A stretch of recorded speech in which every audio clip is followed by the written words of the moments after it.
Throughout my How to Have Better Meetings course on Udemy, I stress some meeting management basics, and I've done this in other videos as well. That meetings basically come down to having a clear reason, know what you want to achieve, to follow an agenda that serves those objectives, and of course, to stay on track and stay on time. And today, I would like to take a moment to talk about a different type of meeting than what I talked about in that course. But this meeting certainly checks all those boxes. It's a masterpiece of efficiency. It's simple, it's straightforward, it's focused, it's beautiful. It's the 15-minute stand up meeting, also known as the daily Scrum from the Scrum framework. And Scrum is a type of agile framework often used in product development. In Scrum, the development team works in sprints, which are 2 to 4 week iterations, meaning that the product is developed one iteration at a time, like, for example, one version at a time. Each sprint produces something tangible, like a prototype that stakeholders or potential users can interact with and provide feedback. That feedback will inform future sprints. But before the sprint, the development team, also known as the Scrum team, they plan the sprint backlog and the sprint goal, and they are in total control of their own work. They decide what is reasonable and they commit to this sprint goal. Now, everyone on the team has a unified objective. And whether you're running a company, leading a project, or planning a meeting, having a unified goal is huge. It gives people clarity and a sense of purpose, something for everyone to rally behind.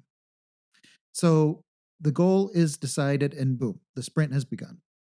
In theory, at least, the Scrum team works on nothing but the sprint goal until the iteration time has ended. And to monitor the progress during the sprint, the Scrum team has a daily meeting.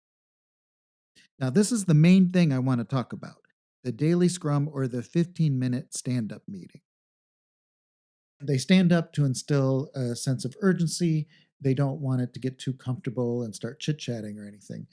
And even though I talk about a different type of meeting in the How to Have Better Meetings course, this daily Scrum really closely follows my outline of good meeting management.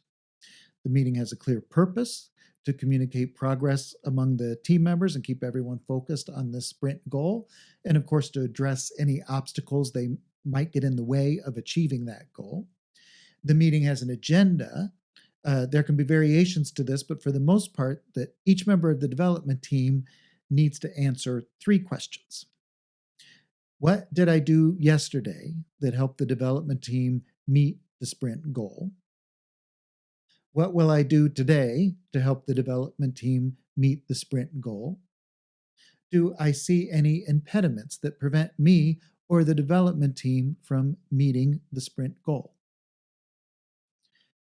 The meeting has a strict time limit. They stop after 15 minutes so team members can get back to work or maybe break off into small groups to work on those impediments and resolve issues. But it's very respectful of people's time, and it keeps the focus on getting to work, not on having a meeting. The meeting just serves the purpose of clarifying some points, and then boom, everyone gets back to work. I consider it a work of art in efficiency. And if someone were to dare show up to that meeting and have no progress to report, they're not going to get scolded from the boss. They're going to get pressure from their teammates. There's this transparency of what everybody's working on. Everybody knows what everybody else is working on.